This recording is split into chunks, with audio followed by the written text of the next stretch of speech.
Buenos días a todos. Hoy lunes 2 de agosto vamos a empezar este mes y vamos a empezar un nuevo libro, Cómo ganar amigos e influir sobre las personas de Dale Carnegie. 8 objetivos que este libro le ayudará a lograr. Primero, salir de la rutina mental, concebir nuevas ideas, adquirir una nueva visión, descubrir nuevas ambiciones. Segundo, hacer amigos rápida y fácilmente. Tercero, aumentar su popularidad. Cuarto, lograr que los demás piensen como usted. Quinto, aumentar su influencia, su prestigio, su habilidad de lograr que las tareas se logren. Sexto, proceder bien ante las quejas, evitar discusiones, preservar sus relaciones humanas afables y agradables. Séptimo, convertirse en un mejor orador, en un conversador más jovial. Octavo, despertar entusiasmo entre sus asociados. Este libro ha logrado todas esas cosas para más de 22 millones de lectores en 36 idiomas. ¿Cómo fue escrito ese libro y por qué? Por Dale Carnegie. Durante los últimos 35 años, las empresas editoriales de los Estados Unidos han imprimido más de un quinto de millón de libros diferentes, muchos de ellos mortalmente aburridos y muchos fueron fracasos financieros. He dicho muchos. El presidente de una de las mayores editoriales del mundo me confesó que su compañía, después de 75 años de experiencia editorial, todavía pierde dinero con 7 de cada 8 libros que publica. ¿Por qué entonces he tenido la temeridad de escribir otro libro? Y después de escribirlo, ¿por qué se ha de molestar usted en leerlo? Preguntas justas, ambas, y trataré de contestarlas. Desde 1912 vengo dirigiendo cursos educativos para hombres y mujeres de negocios y profesionales en Nueva York. Al principio dirigí cursos sobre oratoria pública solamente, cursos destinados a preparar a los adultos mediante la experiencia, a pensar sobre la marcha y expresar sus ideas con mayor claridad, mayor efectividad y mayor soltura, tanto en conversaciones de negocio como ante grupos más numerosos. Pero gradualmente, a medida que pasaban los años, comprendí que por mucho que esos adultos necesitaran un aprendizaje para hablar en forma eficaz, necesitaban aún más el aprendizaje en este bello arte de tratar con la gente en sus contactos cotidianos, tanto sociales como de trabajo. Comprendí también gradualmente que yo mismo necesitaba ese aprendizaje. Al recordar ahora esos años, me horrorizo advertir mis frecuentes faltas de tacto y de comprensión. Cómo lamento no haber tenido, cómo no haber, perdona, cómo lamento no haber podido tener en mis manos un libro como este hace 20 años. Qué ventaja tan inapreciable habría sido. Tratar con la gente es probablemente el mayor desafío que hay que afrontar, especialmente si es una persona de negocio. Sí, y también si es un contable, una ama de casa, un arquitecto, un ingeniero. Las investigaciones y estudios realizados hace unos años bajo los auspicios de la Fundación Carnegie revelaron un hecho muy importante y significativo, un hecho confirmado más tarde por los estudios adicionales efectuados en el Instituto Carnegie de Tecnología. Esas investigaciones demostraron que aún en campos tan técnicos como la ingeniería, alrededor del 15% del éxito financiero de cada persona se debe a sus conocimientos técnicos y alrededor del 85% se debe a su pericia en ingeniería humana, a su personalidad y a su habilidad para tratar con la gente. Durante muchos años dirigí cursos en el Círculo de Ingenieros de Filadelfia y también en las dependencias en Nueva York del Instituto Norteamericano de Ingenieros Electricistas. Por mis clases han pasado probablemente más de 1.500 ingenieros. Asistieron a ellos porque después de años de observación y experiencia, habían acabado dándose cuenta de que frecuentemente el personal mejor pagado en el ramo de la ingeniería no es el que más ingeniería sabe. Por ejemplo, se pueden contratar los servicios simplemente técnicos de ingenieros, contables, arquitectos o cualquier otro profesional por un salario fijo. Pero la persona que tiene los conocimientos técnicos más la capacidad de expresar sus ideas, de asumir una dirección y de despertar entusiasmo entre los demás, esa persona va de camino de alcanzar un mayor niveles de ingresos. En el auge de sus actividades, John Rockefeller dijo que la habilidad para tratar con la gente es un artículo que se puede comprar como el azúcar o el café, y pagaré más por esa habilidad, agregó, que por ninguna otra. No sería de suponer, pues, que en todas las universidades del país se impartieran cursos para desarrollar la habilidad más apreciada entre todas, pero sí existe un solo curso de este tipo, práctico y con sentido común, para adultos, aunque solo sea una universidad en todo el país. Ha escapado a mi atención hasta el momento de escribir esa línea. La Universidad de Chicago y las Escuelas Unidas de la Asociación Cristiana de Jóvenes realizaron un estudio para determinar qué quieren aprender los adultos. Ese estudio costó $25,000 y duró 2 años. La última parte de la indagación se realizó en Meriden, Connecticut. Fue escogida en tanto que población típica de Estados Unidos. Se entrevistó a todos los adultos de Meriden y se les pidió que respondieran a 156 preguntas tales como: ¿cuál es su ocupación o profesión? ¿Cuál es su educación? ¿Cómo pasa su tiempo libre? ¿Qué ingreso tiene? ¿Qué pasatiempos? ¿Qué ambiciones? ¿Qué problemas? ¿Qué temas les interesaría estudiar? Y otras más por el estilo. Esta investigación reveló que la salud es lo que más le interesa a los adultos y que en segundo lugar les interesa a la gente, cómo aprender y llevarse bien con los demás, cómo conseguir gustarles y cómo lograr persuadirles para que piensen como nosotros.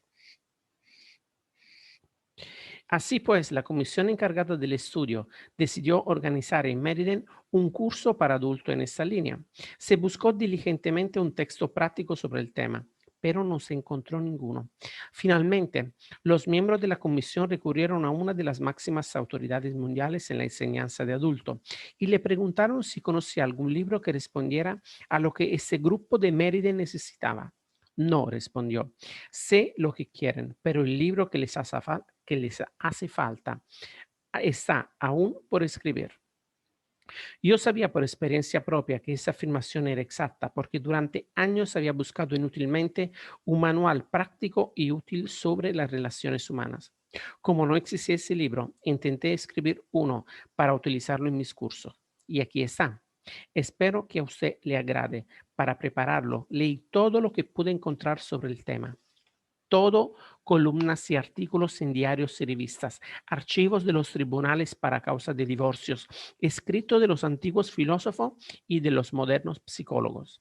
Además, contraté a un investigador especializado para que se pasara 1 año y medio en diversas bibliotecas, leyendo todo lo que ya había pasado por alto, estudiando eruditos volúmenes de psicología, examinando concienzudamente centenares de artículos periodísticos, revisando incontables biografías para tratar de establecer cómo los grandes hombres de todas las épocas habían tratado con la gente. Leímos su biografía, leímos los relatos de la vida de todos los grandes líderes, desde Julio César hasta Thomas Edison. Recuerdo que leímos más de 100 biografías de Theodore Roosevelt solamente.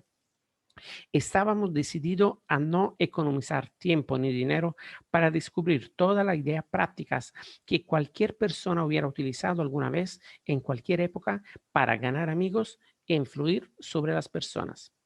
Entrevisté personalmente a docenas de personas que han triunfado en la vida.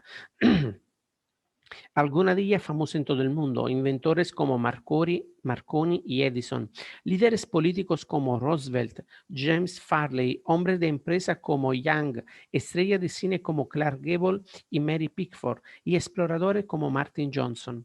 Y traté de descubrir la técnica empleada por ellos en las relaciones humanas. Con todo este material, preparé una breve charla, la titulé "Cómo ganar amigos y influir sobre la gente". He dicho breve, lo era en un principio, pero pronto fue creciendo hasta convertirse en una conferencia que consumía 1 hora y 30 minutos. Durante muchos años di esa conferencia ante los adultos de los cursos del Instituto Carnegie en Nueva York. Daba la conferencia e instaba a quienes me escuchaban a que fueran y pusieran a prueba lo que había dicho en sus contactos sociales y de trabajo, y volvieron luego a clase a hablar de sus experiencias y de los resultados conseguidos. Qué tarea tan interesante. Esos hombres y esas mujeres ansiosos por mejorar se sentían fascinados por la idea de trabajar en una nueva especie de laboratorio, el primero y el único laboratorio de relaciones humanas para adultos que ha existido jamás.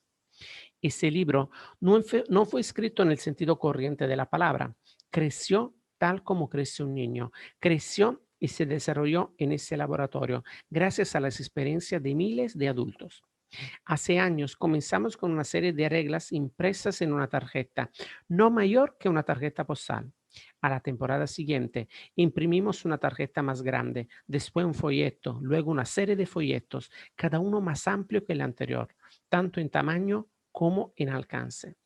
Al cabo de 15 años de experimentos e investigaciones, teníamos este libro. Las reglas que hemos fijado en él no son simple teoría o conjeturas, rinden resultados mágicos. Por increíble que parezca, he visto cómo la aplicación de esos principios revolucionaba literalmente la vida de muchas personas. Un ejemplo, un hombre que tenía 314 empleados se inscribió en uno de esos cursos. Durante muchos años había mandado, criticado y condenado a sus empleados sin trabas ni discreción. La bondad, las palabras de aprecio y de aliento eran ajenas a sus labios. Después de estudiar los principios en que se basa ese libro, ese empresario alteró profundamente su filosofía de la vida. Su organización se ve inspirada ahora por una nueva lealtad, un nuevo entusiasmo, un nuevo espíritu de trabajo en equipo. Un, sí. 314 enemigos se han convertido en 314 amigos. Ya lo dijo él orgullosamente en un discurso que pronunció ante las clases. Antes, cuando pasaba por mi establecimiento, nadie me saludaba. Mis empleados miraban para otro lado al ver que me acercaba. Pero ahora todos son amigos míos y hasta el portero me llama por mi nombre de pila. Ese empresario consiguió más beneficios, más tiempo libre y, lo que infinitamente más importante, encontró mucha más felicidad en sus empresas y en su hogar. Innumerables vendedores han visto aumentar considerablemente sus ventas mediante el uso de estos principios. Muchos han logrado nuevos clientes, clientes que anteriormente se habían esforzado en vano por conseguir. Hay ejecutivos cuya autoridad y cuyo salario han aumentado. Uno de ellos nos informó que había conseguido un importante aumento de sueldo, debido sobre todo a la aplicación de estas verdades. Otro, un ejecutivo de la Philadelphia Gas Works Company, iba a ser rebajado de categoría por su beligerancia, por su incapacidad para conducir hábilmente a los empleados. El aprendizaje que realizó no solamente lo salvó del descenso a los 65 años de edad, sino que le aportó un ascenso con mayor sueldo. En innumerables ocasiones, los cónyuges que asisten al banquete que se da al finalizar el curso me han dicho que sus hogares son mucho más felices desde que sus esposos o esposas iniciaron el curso. Con frecuencia, los participantes se asombran por los resultados que consiguen. Parece cosa de magia. En algunos casos, llevados por su entusiasmo, me han llamado a casa un domingo porque no podían esperar las 48 horas que faltaban hasta la sesión normal del curso para informar de sus logros. Un hombre quedó tan impresionado por una charla sobre esos principios que se quedó comentándolos con otros miembros de su clase hasta altas horas de la noche. A las 3 de la mañana, los otros se fueron a su casa, pero él estaba tan afectado por la comprensión de sus errores, tan inspirado por la visión de un mundo nuevo y más rico que se abría ante él, que no pudo dormir. No durmió esa noche, ni al día siguiente, ni ninguna otra. ¿Quién era? Un individuo ingenio, sin educación, dispuesto a extasiarse ante cualquier nueva teoría que se le presentara. No, lejos de ello. Era un refinado tratante de arte, de vuelta de todo, muy mundano, con licenciatura de 2 universidades europeas y que hablaba 3 idiomas con soltura. Mientras escribía este capítulo, recibí una carta de un alemán de la vieja escuela, un aristócrata cuyos antepasados sirvieron durante generaciones como oficiales del ejército bajo los Hohenzollern. Su carta, escrita desde un transatlántico, hablando de la aplicación de su principio, alcanzaba casi el fervor religioso. Otro hombre nacido en Nueva York, graduado en Harvard, acaudalado, dueño de una gran fábrica de alfombra, declaraba que había aprendido más en 12 semanas gracias a ese sistema de aprendizaje del sutil arte de influir sobre las personas de lo que había aprendido sobre el mismo tema en sus 4 años de universidad. Absurdo, irrisorio, fantástico. Por supuesto, es privilegio del lector rechazar esa declaración con lo adjetivo que desee.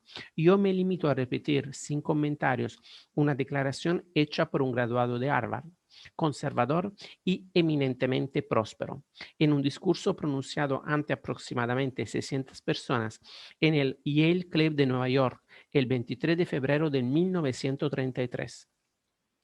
En comparación con lo que deberíamos ser, decía el famoso profesor William James de la Universidad de Harvard, solo estamos despiertos a medias. Solo empleamos una pequeña parte de nuestros recursos físicos y mentales.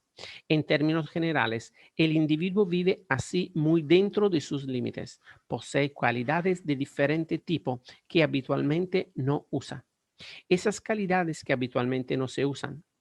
El único propósito de este libro es ayudar al lector a descubrir, desarrollar y aprovechar esos poderes latentes que no emplea. La educación, decía el doctor John Gibbon, ex presidente de la Universidad de Princeton, es la capacidad para afrontar las situaciones que plantea la vida.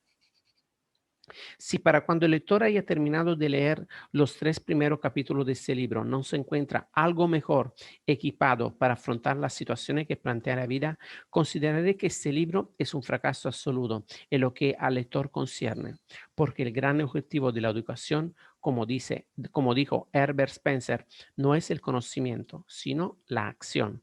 Y este es un libro de acción. Del Carnegie 1936. 9 sugerencias sobre la manera de obtener el máximo beneficio de este libro. Primero, si quiere usted obtener el máximo beneficio de ese libro, hay una condición indispensable, un factor esencial mucho más importante que cualquier regla o técnica. A menos que tenga ese requisito fundamental, de poco le servirán 1000 reglas sobre la forma de estudiar. Y si tiene esa calidad fundamental, podrá lograr resultados maravillosos sin leer siquiera las indicaciones que hago. ¿Cuál es ese requisito mágico? Solo este, un deseo profundo e impulsivo de aprender, una decisión firme de aumentar su capacidad para tratar con los demás. ¿Cómo se puede lograr este impulso? Recordando constantemente cuán importantes son esos principios. Imaginar cómo dominarlo le ayudará a obtener una vida más feliz, rica y plena. Repítase una y otra vez. Mi popularidad, mi felicidad y mi sensación de valía dependen y mucho de mi habilidad para tratar con los demás. Segundo, lea cada capítulo rápidamente al principio para lograr una impresión a vista de pájaro. Es probable que después se sienta tentado a precipitarse al capítulo siguiente, pero no lo haga, a menos que lea solamente para pasar el rato. Pero si lee porque quiere aumentar su habilidad en las relaciones humanas, vuelva atrás y relea detenidamente cada capítulo. A la larga, esto significará ahorrar tiempo y conseguir resultados. Tercero, deténgase frecuentemente durante la lectura para pensar en lo que está leyendo. Pregúntese cómo y cuándo puede aplicar cada sugerencia. Cuarto, lea con un lápiz rojo, bolígrafo, rotulador o marcador fluorescente en la mano y cuando encuentre una sugerencia que le parece que pueda utilizar, trace una línea en el margen. Si es una sugerencia excelente, subraye cada frase o márcala con XXXX. Este método de marcar o subrayar frases de un libro lo hace más interesante y mucho más fácil de verificar rápidamente. Quinto, conocí a una mujer que desde hace 15 años era gerente de una gran compañía de seguros. Todos los meses leía los contratos de seguro que la empresa había extendido durante este mes. Sí, leía los mismos contratos mes tras mes, año tras año. ¿Por qué? Porque la experiencia le había enseñado que esa era la única manera de tener siempre en la memoria las cláusulas de las pólizas. Dediqué casi 2 años a escribir un libro sobre oratoria y sin embargo tengo que volver a leerlo de vez en cuando para recordar lo que yo mismo escribí. Es asombrosa la rapidez con que olvidamos. Por eso, si quiere usted obtener un beneficio real, duradero de ese libro, no piense que bastará con leerlo una vez por encima.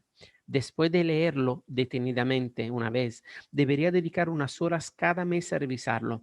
Téngalo en su escritorio, ante de sus ojos, todos los días. Ojéelo a menudo. Piense constantemente en las grandes posibilidades de mejora que aún le queden por delante. Recuerde que el uso de esos principios solo puede convertirse en algo habitual mediante una constante y firme campaña de revisión y aplicación. No hay otro medio. Sexto, Bernard Shaw señaló una vez, si se enseña algo a un hombre, jamás lo aprenderá. Shaw tenía razón. Aprender es un proceso activo. Aprendemos haciendo. De modo que si usted quiere dominar los principios que estudia en ese libro, haga algo con ellos. Aplique estas reglas en todas las oportunidades. Si no procede así, las olvidará rápidamente. Solo el conocimiento que se practica permanece vivo en nuestra mente. Es probable que le sea difícil aplicar siempre esa sugerencia. Lo sé, porque he escrito este libro y sin embargo con frecuencia me ha sido difícil aplicar todo lo que recomendaba. Por ejemplo, cuando algo nos desagrada, es mucho más fácil criticar y censurar que tratar de comprender el punto de vista del prójimo. Con frecuencia, Con frecuencia es más fácil encontrar defectos que pronunciar elogios. Es más natural hablar de lo que uno quiere que de lo que quieren los demás. Y así sucesivamente. De modo que al leer este libro, recuerde siempre que no trata usted solamente de adquirir información. Intenta formar nuevos hábitos. Sí, sí, intenta usted emprender una nueva forma de vivir. Esto requiere tiempo y constancia y la diaria aplicación de estos principios. Vuelva a menudo, pues, a esas páginas. Considérala como un manual sobre las relaciones humanas y cada vez que se vea ante un problema específico, como el de corregir a su hijo, conseguir que su cónyuge piense como usted o satisfacer a un cliente irritado, piense antes de hacer lo acostumbrado, lo humano, lo impulsivo. Eso, lo humano, es generalmente un error. En cambio, vuelva a esas páginas y relea los párrafos que ha subrayado. Después, ponga a prueba esos nuevos métodos y compruebe de qué modo mágico le rinden los resultados. Séptimo, ofrezca a su cónyuge, a su hijo o a un compañero de oficina una moneda cada vez que lo sorprenda quebrantando cierto principio. Del dominio de esa regla, haga un juego sostenido. Octavo, el presidente de un importante banco de Wall Street relató una vez en una charla ante una clase un sistema muy eficaz que empleaba para superarse. Ese hombre que apenas había asistido a la escuela y, sin embargo, había llegado a ser uno de los financieros más importantes del país, nos confesó que debía la mayor parte de su éxito a la constante aplicación de su sistema casero. Veamos lo que hace. Lo repetiré con su propia palabra, tan exactamente como la recuerdo. Durante años he llevado un dietario que recoge todas las entrevistas que he realizado durante el día. Mi familia ya nunca contaba conmigo los sábados por la noche, porque sabía que yo dedicaba una parte de cada una de esas noches al instructivo proceso de examinar mis actos, revisarlos y criticarlo. Después de la cena, me quedaba a solas, abría mi dietario y pensaba en todas las entrevistas, conversaciones y reuniones que había tenido durante la semana. Y me preguntabas, ¿qué errores he cometido en esta ocasión? ¿Qué he hecho bien y en qué forma podría haber mejorado mi proceder? ¿Qué lecciones puedo aprender de esa experiencia? A menudo este repaso semanal me hacía sentir muy desgraciado. A menudo mis errores me dejaban estupefacto. Es claro que al pasar los años, esos errores fueron siendo menos frecuentes. A veces estaba por darme unas palmaditas en la espalda después de una de esas sesiones. Ese sistema de autoanálisis, de autoeducación, proseguido año tras año, me ha hecho más bien que cualquier otra cosa que haya intentado jamás. Me ha ayudado a mejorar mi capacidad para tomar decisiones y me ha sido de gran utilidad en todos mis contactos con la gente. Nunca me cansaré de recomendarlo. ¿Por qué no emplear usted también un sistema similar para comprobar cómo aplica los principios tratados en este libro? Si lo haces, obtendrá resultado. Perdona, si lo haces, obtendrá dos resultados. Primero, entrará en un proceso educativo que es a la vez interesante y de inapreciables beneficios. Segundos, verá que su capacidad para tratar con la gente aumenta extraordinariamente. Noveno, al, al final de este libro encontrarás varias páginas en blanco en las que debes anotar sus triunfos en las aplicaciones de estos principios. Sea explícito, escriba nombres, fechas, resultados. Llevar ese registro le impulsará a hacer mayores esfuerzos. ¿Y cuán fascinadores serán esas anotaciones cuando por casualidad las relea dentro de algunos años? A la fin de obtener el mayor resultado posible de este libro, cultive un deseo profundo e impulsivo de dominar los principios de las relaciones humanas. Lea cada capítulo 2 veces antes de pasar al siguiente. A medida que lee, deténgase frecuentemente a preguntarse cómo puede aplicar cada sugerencia. Subraye cada línea importante. Relea el libro todos los meses. Aplique esos principios en cada oportunidad que se le presente. Utilice ese volumen como manual de trabajo para que le ayude a resolver sus problemas diarios. Convierta ese aprendizaje en un juego entretenido, ofreciendo a algún amigo una moneda cada vez que le sorprenda quebrantando una de esas reglas. Compruebe cada semana los progresos que va haciendo. Pregúntase qué errores ha cometido, qué lecciones ha aprendido para el futuro. Tome notas al final de este libro que recojan cómo y cuándo ha aplicado estos principios. Primera parte. Técnicas fundamentales para tratar a los demás. Si quiere recoger miel, no des puntapiés a la colmena. El 7 de mayo de 1937 culminaba en la ciudad de Nueva York la más sensacional caza de un hombre jamás conocido en esta metrópoli.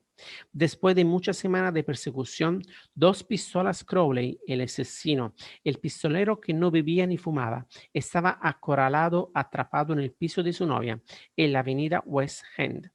150 agentes y oficiales de policías cercaban su escondite del último piso.